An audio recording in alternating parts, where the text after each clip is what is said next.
సభా సరస్వతికి నమస్కారం. నా పేరు లక్ష్మీ పద్మజ దుగ్గరాజు, హైదరాబాద్.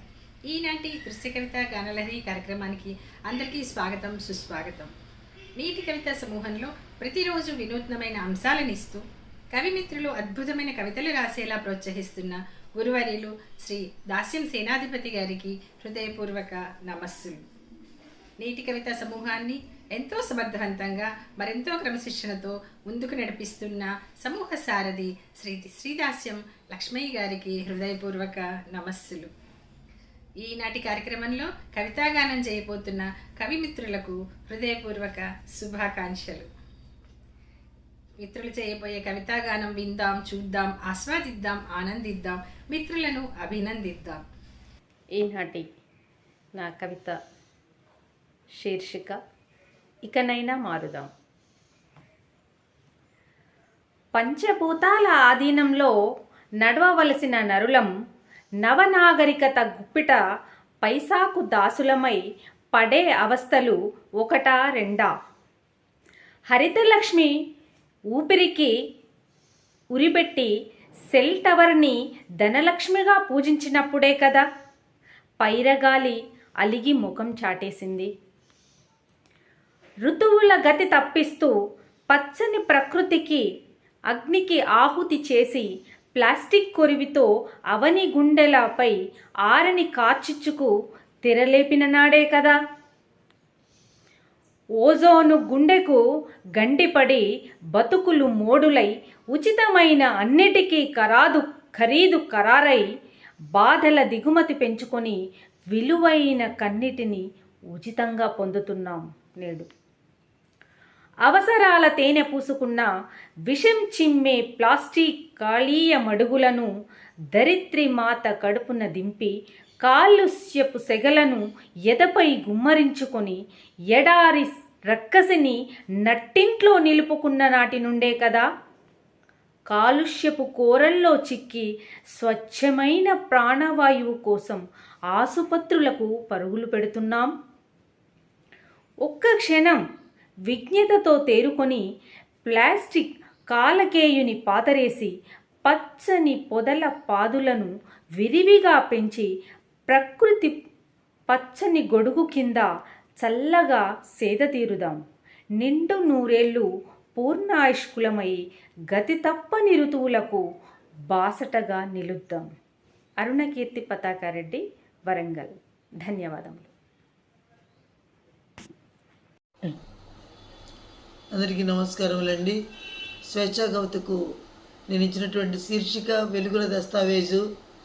నడిరేయి దాటినట్లుంది, రాత్రి కన్యకు ఉనికి పట్టినట్లుంది, కిటికీలోంచి మాధవీలత ఉలికులికి పడుతూ మత్తుగా పరిమళాల భాషలో ఏదో చెప్తూనే ఉంది.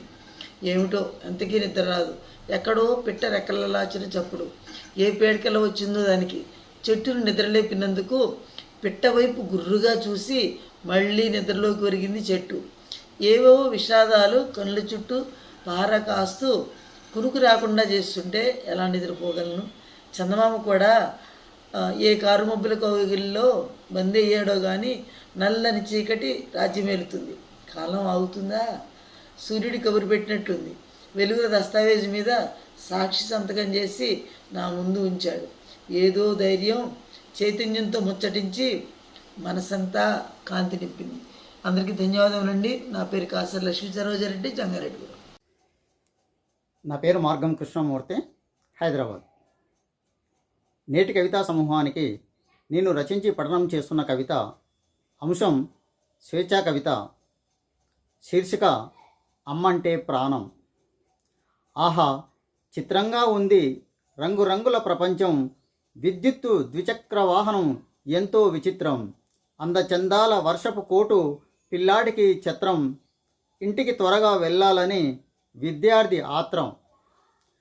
అయ్యో, రోడ్డు పక్కనే వాహనమునకు స్టాండు వేసి భద్రంగా కొడుకును కూర్చోబెట్టి కన్న తల్లి కూరగాయల కొనను మార్కెట్కు వెళ్ళగా వర్షం పడసాగే జోరుగా ఆగకుండా అప్పుడేను. నిజానికి అమ్మంటే ప్రాణం, అమ్మంటే దైవం.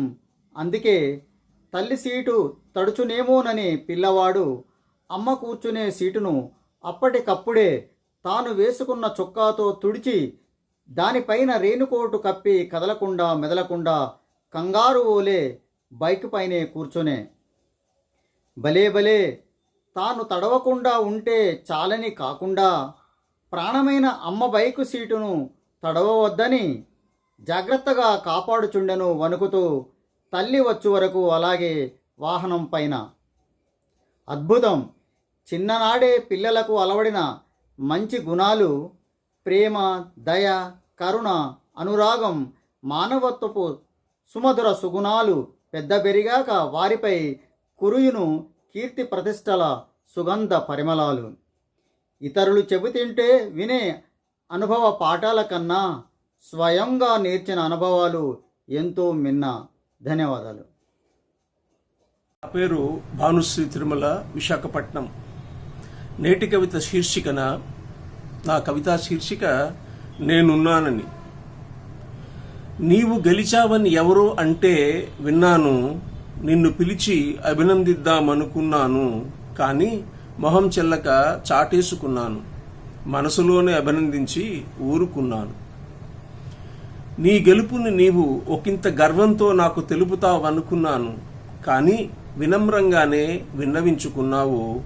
నా వైఖరి పట్ల నీకే బాధ లేదనుకుంటాను, బహుశా నాకన్నా పరిణితి చెంది ఉన్నావేమో. నిజం చెప్పొద్దు, నేను మనస్ఫూర్తిగానే నిన్ను అభినందించాను, కరచాలనం చేశాను, కానీ నీ విజయంలో నాకు భాగముందని ప్రకటించుకోవడానికి అర్హుడను కానని బలంగా నమ్ముతున్నాను. నీవు చేసే ఏ చిన్న పెద్ద ప్రయత్నంలోనూ నేను చేయదగిన ఏ సహాయమూ నీకు చేయలేదు. నీ ఓటమిలోనూ నిరాశల చీకటి తావుల్లోనూ నేనెప్పుడూ నీకు చేయూతనివ్వలేదు. నీవు గెలిచి నిలబడతావని నమ్మకం లేకనేమో, నువ్వు సాధిద్దామనుకున్న దానికే నీ వరం కాదనేమో, నీ శక్తి సామర్థ్యాలు నేను అంచనా వేయలేకపోయుండొచ్చు. నాలో ఏ మూలనో నీవంటే ఓ చిన్నచూపు ఉండొచ్చు. అయితే నేనిప్పుడు ఓ జీవిత పాఠం నేర్చుకున్నాను. పక్కవాడు చేసే ఏ మంచి ప్రయత్నానికైనా బాసటగా ఉంటాను. ఓడినప్పుడు చేయూతనిస్తాను, గెలిచినప్పుడు మనస్ఫూర్తిగా అభినందిస్తాను, సానుభూతినై అనుభూతి చెందుతాను, నేనున్నానని భరోసా ఇస్తాను, నా ఉనికిని చాటుకుంటాను. ధన్యవాదాలు. నేటి కవిత సమూహ సభ్యులకు నమస్కారం. నేను మీ కనపర్తి లక్ష్మయ్య, హైదరాబాద్. ఈనాటి అంశం స్వేచ్ఛా కవిత. ఈ అంశానికి నా యొక్క శీర్షిక పరుగుల తేరు. సమయానికి వస్తుంది, సంతోషం తెస్తుంది, పట్టాపై పరుగులు తీస్తూ ప్రయాణం సాగిస్తుంది, పొగలేనిది బండి, సొగసైన రైలండి. పొల్యూషన్ పొగలేదు, నగరానికి సిగపువ్వు, గబగబా గమ్యానికి చిటికలోనే చేర్చును, వేగంగా సౌఖ్యంగా నగరమంతా తిరగండి. ఎత్తు మీద స్టేషన్లకు ఎస్కలేటర్ ఎక్కు చాలు, ప్లాట్ఫామ్ వచ్చును, ఏసీలోకి చేర్చును, ముందొచ్చే స్టేషన్లను ముందుగానే ఎరిగించు, గడియ గడియ ప్రకటనలు గమ్మత్తుగా వినిపించు, అడగకుండా డోరు తెరచి ఆహ్వానము అందించు, ఏటైనా చౌకగా ఎంచక్కా వెళ్ళొచ్చు, శుభ్రమైన పెట్టెల్లో సుఖమైన ప్రయాణం, ట్రాఫిక్ జాములు లేవు, హారను మోతలు లేవు, ఆడోళ్లకు పెద్దోళ్లకు అలగలగు డబ్బాలు, ఆకాశ మార్గము అలుపెరుగని ప్రయాణం, ఎత్తైన భవనాలు, ఉద్యానవనాలు, విద్యుత్తు ఇంజనుతో వేగంగా పరుగులు పెడుతూ పాములాగా మెలితిరుగు, పాదరసంలా జారిపోవు, దారిలోని వింతలన్నీ దర్శింపజేయును, దూర దూర అందాలు అద్దాల కిటికీ నుండి అద్భుతంగా కనిపించు, ఆశ్చర్యము కలిగించు. మధ్య మధ్య స్టేషన్లో మాల్సు హోటల్స్ ఉన్నాయి. సరదాగా షాపింగు, మరపురాని ప్రయాణం. ఈ వింత యంత్రాన్ని మెట్రో రైలు అంటారు. పట్నమంతా తిరుగుదాము, మెట్రో రైలు ఎక్కుదాము. పట్నమంతా తిరుగుదాము, తనివి తూర చూద్దాము. ఘనమైన మన నగరం ఈ భాగ్యనగరం.